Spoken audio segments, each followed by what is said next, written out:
Madam President, good evening. I had not anticipated coming to the floor tonight to talk about health care in this country, but I feel compelled to do so after listening to a number of our colleagues share with us letters, messages from folks whose lives have been adversely affected, apparently because of changes made in the coverage of their health care through the Affordable Care Act. I regret any of the consequences that have been shared with us here this evening. And my hope is that we will find ways over the coming weeks and coming months to address the kind of concerns that have been raised.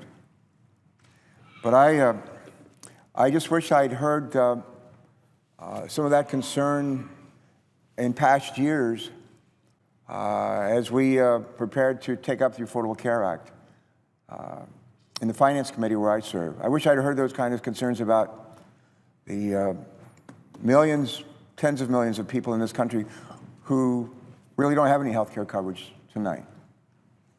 Some 40 million. For a lot of them, health care is a chance to go to the emergency room of a hospital. When they get really sick, be admitted to the hospital, they get the care they want. It's hugely expensive. Ultimately, for the rest of us, because we pay for it.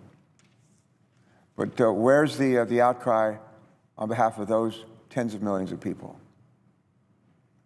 And where was the outcry 4 years ago when we had several million people who signed up for the Medicare prescription drug program and found that when their purchases of prescription medicines reach a certain level, $3,000 or $4,000 a year, instead of Medicare paying 75% of the cost for their medicines beyond that in a year, Medicare paid nothing. That's the donut hole. A lot of people fell into it. A lot of older people fell into it. And they couldn't afford the medicines that they needed to stay well or stay out of the hospital. And where was the outcry on behalf of fixing that problem? Where was the outcry on behalf of the millions of young people who, when they turned 22, they were dropped off of their parents' health insurance plans? They aged out. Where was the outcry in those cases? We've had Republican, Democratic presidents who've had a chance for years, for decades, to do something about the fact that we spend twice as much money for health care as the rest of the world, don't necessarily get better results, and don't cover everybody. And frankly, I didn't hear a lot of outcry from our friends on the other side of the aisle during all those years. And as much as we feel for the people whose stories they've shared with us here tonight, I just wish that the sympathy, the empathy that they feel for the folks who sent the letters to them that we've heard, I wish that same sympathy and empathy had been extended to some of the people who we now don't fall into that donut hole when their prescription drug programs exceed a certain amount during a year. Now we have people 22, 23, 24, 25 years old who don't time off or age out off of their parents' health care coverage. They're covered up to their 26th birthday. And we will add to the number of people who have health insurance over the next year or so, somewhere between 5 and 10 million people who have health care coverage, either because they are able to qualify in the Medicaid program or because they'll get coverage through one of our state exchanges across this nation. Is the Affordable Care Act perfect? No. Are there problems with it? Sure. Anything this big, anything this difficult to do, there's going to be problems. I think that the implementation, the startup in October, November, which is totally unacceptable. We're trying to work our way through it and provide the kind of access to this coverage, explanation for this coverage that people deserve. And eventually we'll get this right. Eventually we'll get this right. The outcry now and that we hear attributed to the implementation of the Affordable Care Act, it reminds me a lot of the outcry we heard in, I want to say 2006, 2007, when we were beginning to implement the Medicare prescription drug program. To put it bluntly, it was a mess. People were confused by it. The information technology didn't work. The headlines in the newspaper actually look a lot like the headlines from October and November, even now. But a year or two later, guess what? We fixed the program with everything but the donut hole. And today, we fixed the donut hole, starting about 4 years ago, through the Affordable Care Act. And people don't fall off that cliff anymore like they used to. So rather than simply criticizing the provisions of the Affordable Care Act that are troublesome or problematic, why don't we fix them? Why don't we fix them? And that's what we did with the prescription drug program, Part D, under Medicare. That's what we should do here. Well, Madam President, I did not come here tonight to respond to our colleagues. I just felt that somebody needed to say something, and I'm pleased I had that opportunity. Madam President, I rise tonight to speak in strong support of the nomination of Alejandro Mayorkas to serve as the Deputy Secretary of the Department of Homeland Security. I spoke yesterday here about Director Mayorkas' impeccable credentials and experience that have prepared him for this important position. My colleague from Louisiana, Senator Landrieu, did the same yesterday. And today, I'd like to address some of the concerns about Director Mayorkas that have been raised by our friends on the other side of the aisle and seek to set the record straight. Now, I understand that some of our Republican colleagues believe that we cannot move forward with consideration of Director Mayorkas' nomination until the Office of Inspector General finishes its investigation begun, get this, in September of 2012. An investigation begun into his management of the complex EB-5 program some 15 months ago, 15 months. Well, I must say I just disagree with my Republican colleagues. I think we've waited long enough. And let me explain why. As I said before, the Department of Homeland Security has been without a deputy secretary since April of this year, 8 full months. And 6 months have passed since Director Mayorkas was nominated. And for much of those months, for many of those months, we did not have a Senate-confirmed secretary of the Department of Homeland Security. Just 3 days before Mr. Mayorkas' confirmation hearing in July, information about the OIG investigation was leaked to Congress, and the media in a highly irregular manner. The information that was leaked indicated that in September 2012, the Office of Inspector General for the Department of Homeland Security had received allegations about conflicts of interest, misuse of position, and an appearance of impropriety by Director Mayorkas and other agency officials. We also now know that the OIG did not actually begin investigating these allegations for almost 1 year after receiving them. Importantly, the OIG confirmed that this was not in any way a criminal investigation. Let me say that again, because some of our friends on the other side of the aisle seem to be confused about this. The OIG confirmed in July of this year, we confirmed in December of this year, just earlier this month, that this is not and never has been a criminal investigation. To my amazement, Director Mayorkas has never been contacted nor interviewed by the OIG about this investigation. No phone call, no letter, no email, nothing in 15 months. Director Mayorkas only learned of this investigation after its existence had been leaked to the Congress in July, just days before our committee hearing on his nomination. Even then, Director Mayorkas ably and vigorously disputed the allegations in his interviews with committee members who would meet with him and staff who would meet with him, as well as at his confirmation hearing in July.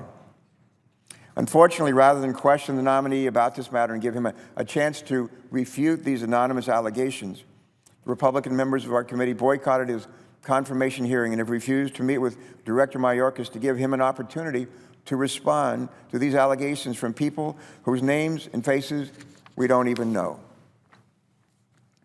Senator Grassley said this week that Director Mayorkas has been given a chance to defend himself and has, quote, utterly failed, close quote, to reply to Senator Grassley's letters. On the contrary, Director Mayorkas did, in fact, respond to Senator Grassley's letters this past August 20th.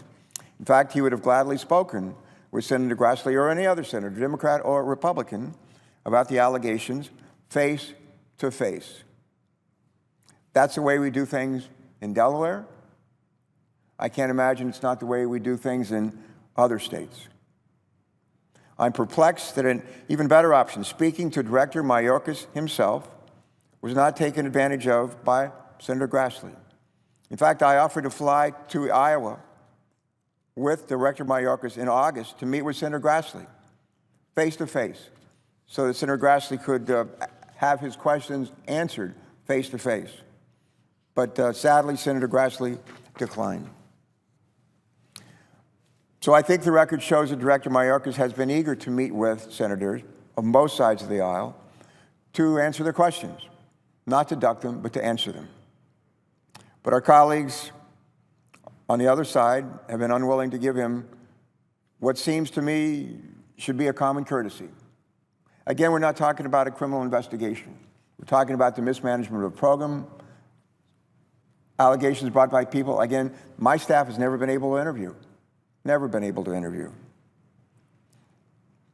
Getting back to the OIG investigation, of course, in a perfect world, I would prefer it be completed before moving forward. And then at one point, I thought that it would be. First, let me make it clear to all that there is nothing improper about the chairman of a committee to ask for an update on the status of a pending investigation. There's nothing improper about that. Accordingly, in July, Dr. Coburn joined me in inquiring about the status of this investigation. I was told that it will be completed in October. Again, this is an investigation that started a year earlier, in September of 2012. In October of this year, I inquired again about the status and was told it would be completed in December.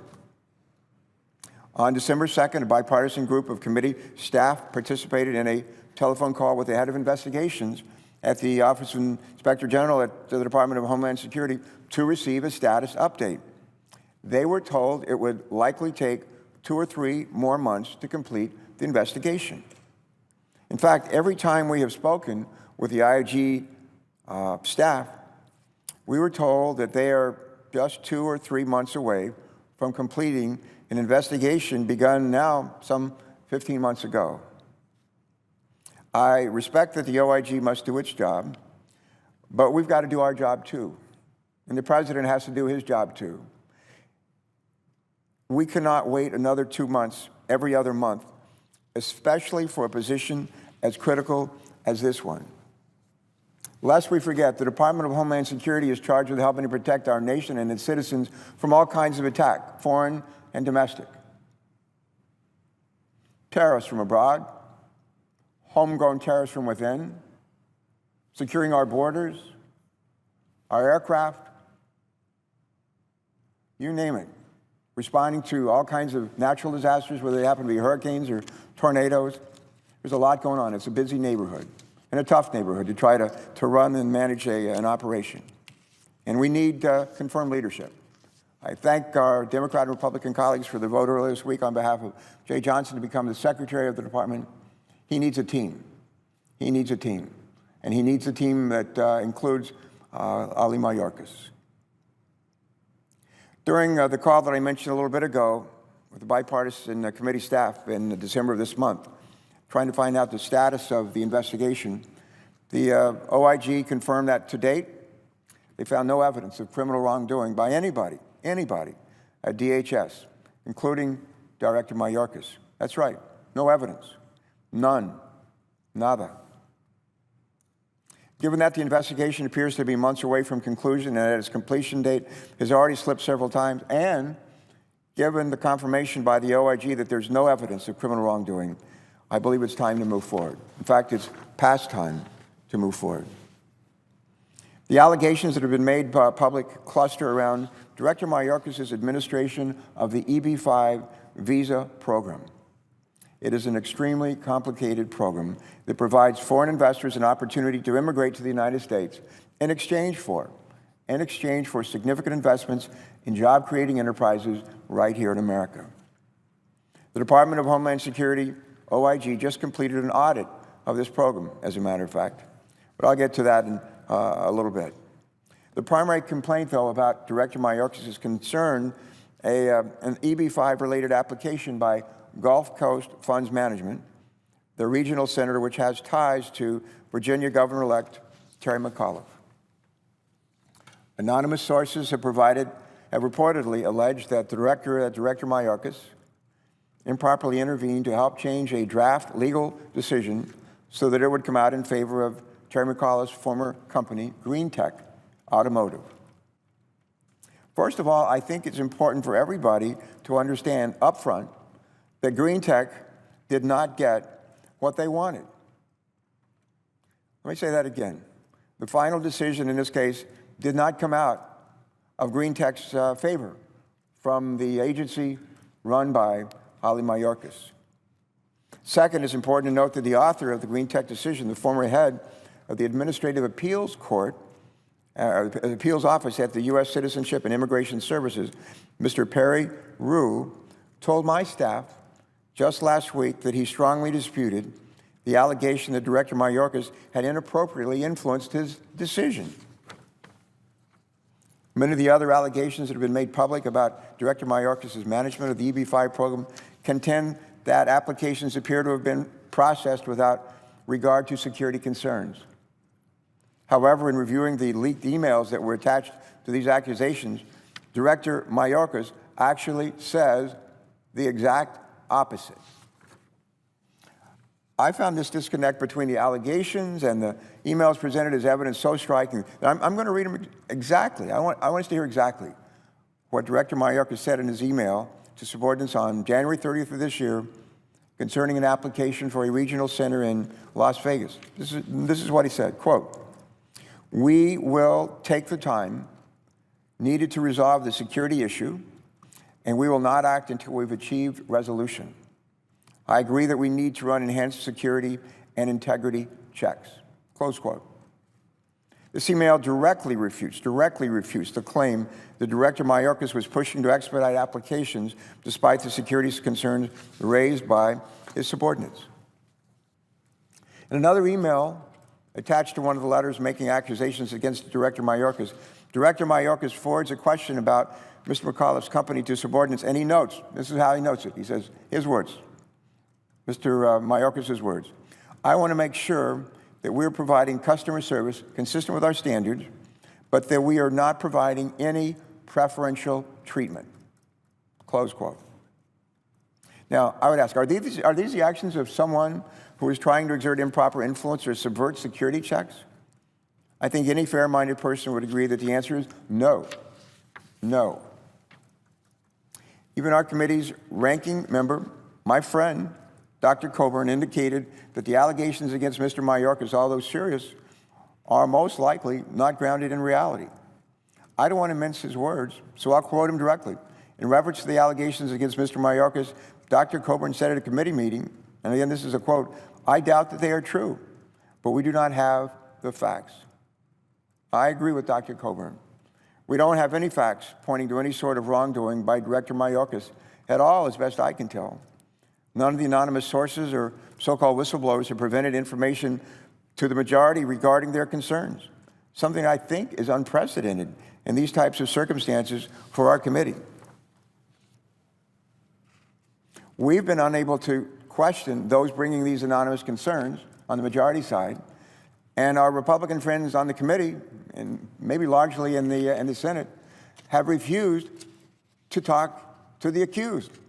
And he's not been accused of any criminal wrongdoing. That doesn't add up to me. Maybe it does to some people. That just doesn't add up. We don't get to talk to the people who raise these concerns, and our Republican friends won't talk to the accused, who's not been accused of any criminal wrongdoing. On the other hand, we have over 30 people from both sides of the aisle who are well-known and hugely respected citizens. They've gone on the record with glowing support for Director Mayorkas. On the other hand, not one has stepped forward publicly opposing Director Mayorkas.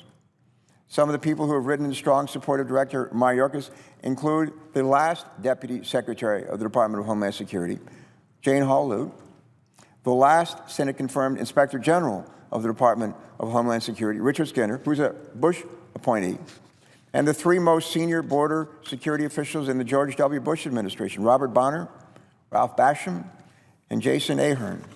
The fact of the matter is that Director Mayorkas has been proactively addressing national security and fraud concerns in the EB-5 program for years.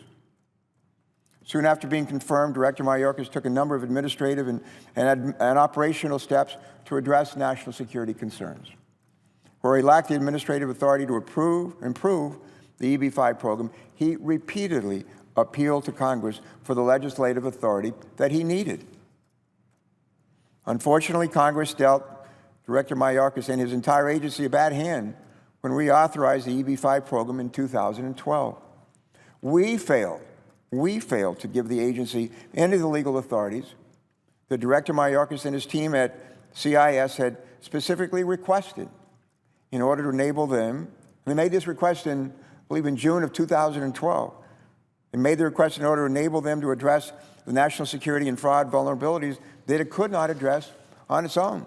It said, Congress, we'd like to do this. We need the authority. Please give it to us. They started asking for that in June of 2012. Well, earlier this year, during the Judiciary Committee debate on S-744, Immigration Reform Bill, Senator Leahy introduced an amendment that made virtually all the national security fixes that Director Mayorkas had requested. And while the comprehensive immigration reform passed the Senate with strong bipartisan support, it's unfortunately stalled in the House.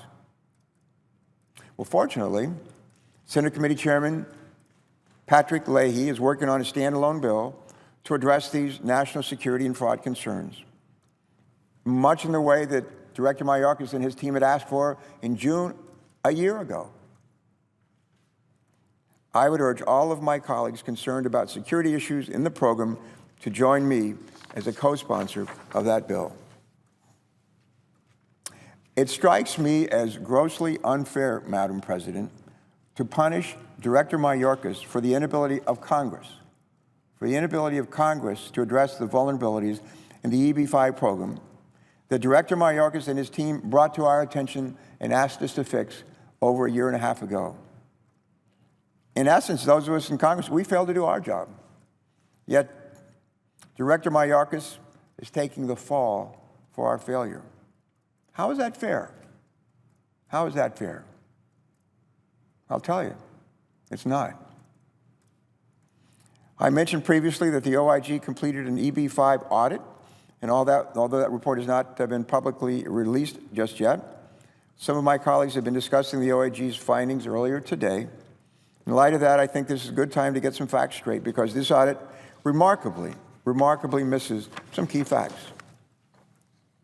First of all, the report says the EB-5 program is vulnerable to fraud and national security risks, and that the legislation that created the program makes it difficult to fully address those risks. That is something that's been well known by Congress and the administration long before this report, and long before Director Mayorkas took over the U.S. Citizenship and Immigration Service in August of 2009. The emails I just discussed demonstrate that Director Mayorkas did not take national security and fraud matters lightly. In fact, a review of the legislative history of the last year and a half might suggest that we take them lightly, Well, despite their widespread knowledge about the national security and fraud vulnerabilities in the EB-5 program, and all visa programs for that matter, CIS did not and does not have the authority that it asked Congress for in order to adequately police regional centers and the EB-5 program.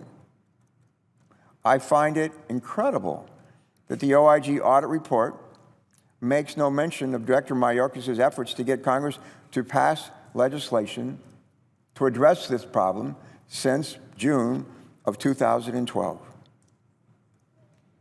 In the absence of being granted those authorities by us, by Congress, Director Mayorkas took it on himself to implement other reforms. Again, many of these reforms took place before or during this audit.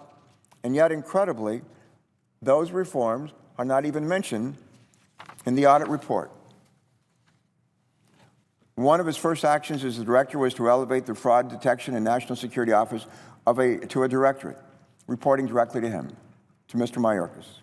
This ensured that national security professionals had a seat at the management table and a voice in all major decisions. He expanded reporting requirements and security checks for regional centers, which led CIS to increase the number of national security investigations in the EB-5 program by more than 50% in the last 4 years. He increased EB-5 staffing from 9 people in 2009 to more than 80 today, and hired senior economists and national security officers to work side by side with immigration specialists. And he positively engaged other agencies such as the Security and Exchange Commission, the FBI, and the Treasury Department to help police the program. In fact, Senator Grassley himself noted this week that Director Mayorkas convened a National Security Staff Working Group to examine the program last year. Well, the actions I've described are not the actions taken by someone who does not care about national security. The audit report says that the EB-5 adjudication process is ambiguous. Well, CIS has recognized that there was a need for an consolidated adjudication manual, and they published one in May of this year. One more fact that is not even mentioned in the audit report. The audit report says that the program is fraught with the perception of outside influence. There is no denying the fact that this program gets a lot of attention, including from us, from Congress. In fact, the USCIS receives 1,500 queries about the EB-5 program each year from Congress, from senators, from U.S. representatives. 1,500. As it turns out, almost half of our Senate colleagues on both sides of the aisle have inquired about the EB-5 program since 2009. That's an enormous amount of interest from Congress in this one program. But let me be clear. In many cases, most cases, that interest was provided or demonstrated to CIS on behalf of our constituents, from states from one corner of America to the other. But let me be clear. The fact that this program garners a lot of attention and a lot of members of Congress and other high-level officials from both parties inquire frequently about the status and prospects of pending applications does not mean that the Citizenship and Immigration Services adjudicators are swayed by the attention. You know, perception is not always reality. Contrary to what some have suggested or assumed, the OIG reported that all the files they reviewed in their audit, including the ones associated with Terry McAuliffe's company, appeared to support the final decision. Let me say that again. The OIG audit concluded that the evidence it reviewed in these cases supported the final decision. Based on the evidence that we have before us, I believe it's clear that Director Mayorkas has taken strong steps to improve the EB-5 program. These are the actions of a dedicated, thoughtful, and committed public servant. The actions of a leader who is willing to make tough but necessary decisions in order to shake things up and improve a program that needed improving. That's exactly the kind of leadership we need at the Department of Homeland Security. I think we need it across the federal government. I also believe that we need leaders who are committed to doing what they believe in their heart is the right thing to do. At his confirmation hearing in July, I specifically asked Director Mayorkas about the allegations raised by some of these anonymous sources. Director Mayorkas testified before this committee under oath that he has never put his finger on the scale of justice. And I have seen no evidence since then that would lead me to question his veracity. I do not believe that we can allow rumors spread by anonymous sources to rule the day. And some of our colleagues have been very critical of DHS's shortcomings, and they're quick to point out its failures. However, one of the major reasons the department fails to live up to expectations more than they and the rest of us might like is because their top leadership pack ranks have been riddled with vacancy for much of this year. And the same is true of many other agencies. Again, it's not fair to criticize the agency on the one hand and yet seem content on the other to leave them without confirmed leadership for months on end. No, we can't have it both ways. We can't have it both ways. We have some responsibility here as well. Well, it's time to stop playing political games. It's time to vote to confirm Alejandro Mayorkas for the Deputy Secretary position at DHS. Madam President, there was something else that came to my attention today that I thought was real interesting. It's not from an anonymous source. It's not a rumor or innuendo. It's actually a report from the Partnership for Public Service. One of the things that they do at the partnership is issue on I think maybe an annual basis, the rankings of the best places to work in the federal government in 2013. And as it turns out, also maybe the worst, because they do a ranking from top to bottom. I was dismayed to find out just today that the Department of Homeland Security ranked last. Maybe I heard this yesterday. But anyway, I was dismayed to find out this week that the Department of Homeland Security ranked last on their list of cabinet departments in terms of employee morale. Last. And it's not the first year. It's happened for a number of years in a row.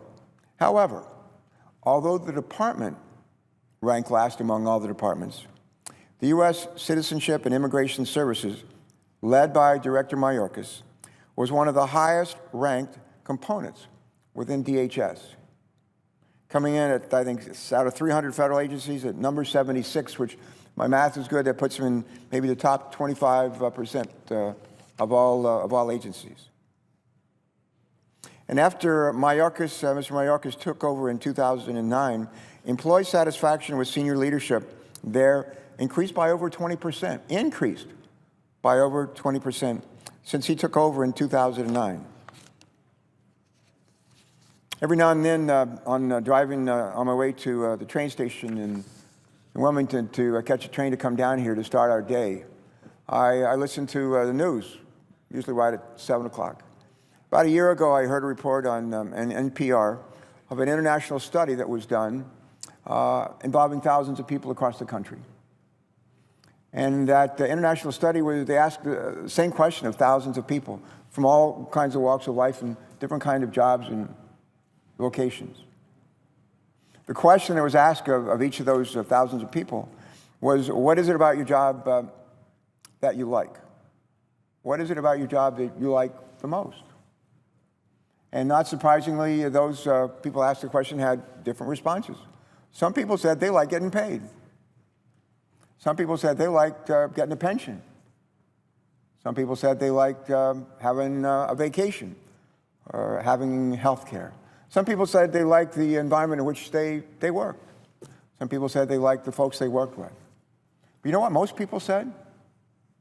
Most people said the thing that they liked most about their job is they felt that the work they were doing was important, and they felt that they were making progress. Think about that. The reason that most people cite for liking their job, the work they do, is because they know it's important, and they feel that they're making progress. It's ironic to me that an agency, if you were to rely on the anonymous sources that we've not been, on the majority side, permitted to talk with, it's ironic to me that in a department where morale has been low and a problem and a concern for years, at this agency that Mr. Mayorkas has led now for 4 years, employee morale is, by comparison, fairly high. Fairly high. He doesn't get any credit for that. But if employees really do care that the work they're doing is important and that they're making progress, maybe that belief is reflected in these numbers. Maybe that is reflected in these numbers on behalf of the leadership that Mayorkas has provided for citizenship and immigration services. Let me close if I could. My friend from Kansas has arrived. A couple things I want us to just to keep in mind.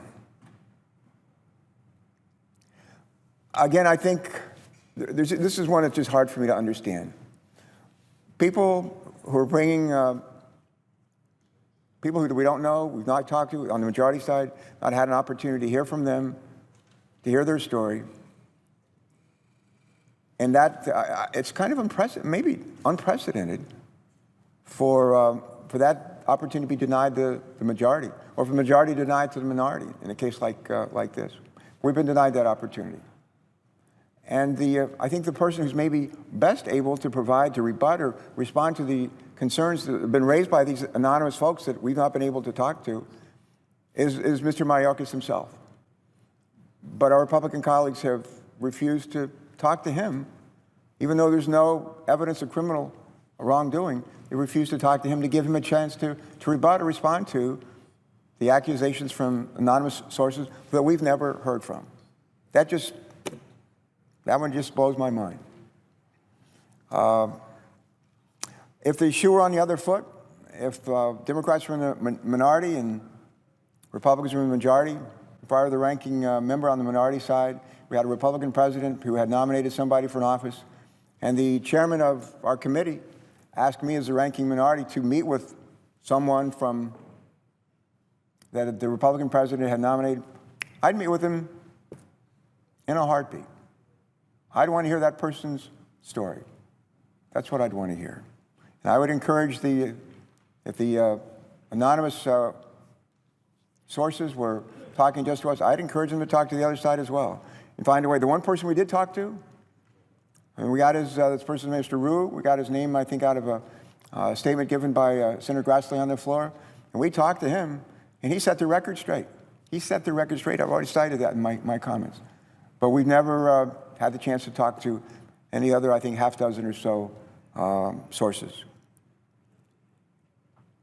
The other thing I would say, there's nothing inappropriate for a committee chairman or the staff of a committee chairman to inquire of an OIG about the pace and the resources provided to conduct an investigation. This is just not any department that's lacked leadership, Senate-confirmed leadership for months. This is the Department of Homeland Security. Americans have a lot riding on that department doing their job well. They need senior leadership, and they haven't had the kind that they need. But despite the repeated efforts to get the OIG to expedite their efforts begun in September 2012, a joint letter from Dr. Coburn and me to the OIG in July of this year. 2 months later, I get a response that, well, maybe we'll have something in October. 2 months later, it's December. Bipartisan staff, Democrat, Republican, minority, majority, have a chance to be briefed by the OIG.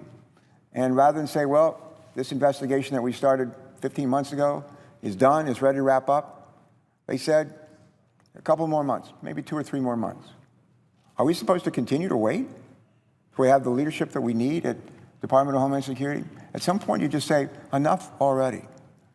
And what we've learned is that in terms of full-time people working on this, there are about 650, I think, full-time equivalent people that are at the Office Inspector General at DHS, about 650.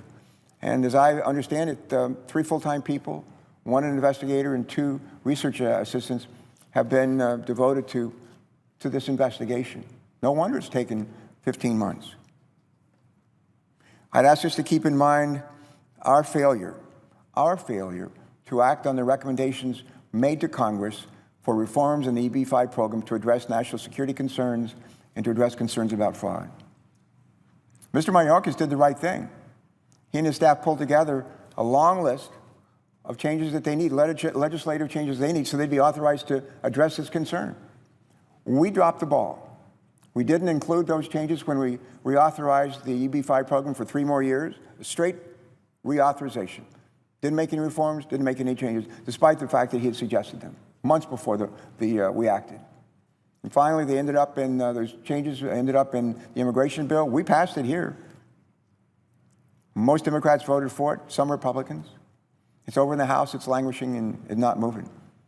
If we're really concerned about giving this agency, CIS, the tools that they need, the authority they need to address these security concerns, fraud concerns, why don't we join Senator Leahy in the legislation he's going to introduce that specifically from the, really largely taken from the immigration reform bill, and when he introduces, let's co-sponsor that bill. And finally, If we're going to accept as gospel criticisms about the way a person has run a particular agency, and not of a criminal nature, but criticisms about the way it's been run, why not give that person a chance to defend themselves? Why not give them a chance to say, well, there's another side to the story. Or maybe there isn't, but at least give them that opportunity. And lastly, the morale at the Department of Homeland Security, they do some great work, important work at the Department of Homeland Security. And they do a lot better work. I'll mention a couple things if I can. Remember the response of FEMA, which is part of the Department of Homeland Security? Remember their response to Katrina? It was deplorable. How about the response of FEMA to Hurricane Sandy? All around, for the most part, all around, kudos were won. How about TSA? TSA has been a whipping boy for a lot of folks, all of us who have the opportunities to fly commercially. We've seen TSA make changes. They've taken criticism, they take them to heart. Among other things, they have created trusted traveler programs so a lot of people don't have to take off their shoes or their belts or, do all kinds of things to get through a security check. The TSA has done a number of things. Some of the technology that they're using is not intrusive as it was before. Security is actually stronger. And most recently, for 10 years, our friends at GAO, Government Accountability Office, have every 2 years on their high-risk list at the beginning of every Congress, have cited that Department of Homeland Security needs to be able to earn a clean financial audit of their books. They said 10 years, that's enough time. Well, it turns out the Department of Defense, which has been around since, about 70 years, over 60 years ago, they're not auditable. Department of Defense isn't auditable, much less have a clean audit. Well, last week, the Department of Homeland Security, for the first time in their existence, received a clean financial audit. They did it in 10 years. DOD, also a big operation, it's 60 years and counting. And they're not even auditable yet. So for those who want to constantly criticize the Department of Homeland Security, I would just say the people who work there work hard. They have a tough job. They need our help. And one of the things they need our help in doing is securing the kind of leadership that they haven't had, and that's confirmed Senate leadership. We've had some very good people who have been acting as the secretary, acting as the deputy secretary. But friends, it's not the same. It's not the same. They need leadership that's going to be there with not just the blessing of the president, but the blessing of this body, and who are going to be there today, tomorrow, next month, next year, and provide the leadership that's needed. The most important element I've ever seen, my time in the Navy, 23 years active in reserve, my time as governor, my time here in the Senate, most important element I've ever seen in any organization to determine whether it's going to be successful is leadership. You show me a school with a great principal, I'll show you a school that's on the way up. I don't care how ineffective the teachers might be. I'll show you a school that's on the way up. You show me a business with a strong leader. Same is true. Show me a body like this or a military unit. Leadership is always the key. And it's the key at the Department of Homeland Security. And if the improvement that I've mentioned here just a minute ago, is to continue and actually be strengthened, they need confirmed Senate leadership. And we'll have the opportunity in a couple of hours to give Jay Johnson, the newly confirmed Secretary of Homeland Security, a key player in the leadership team that he's trying to build, that department. He deserves our support, and so do the people of that department.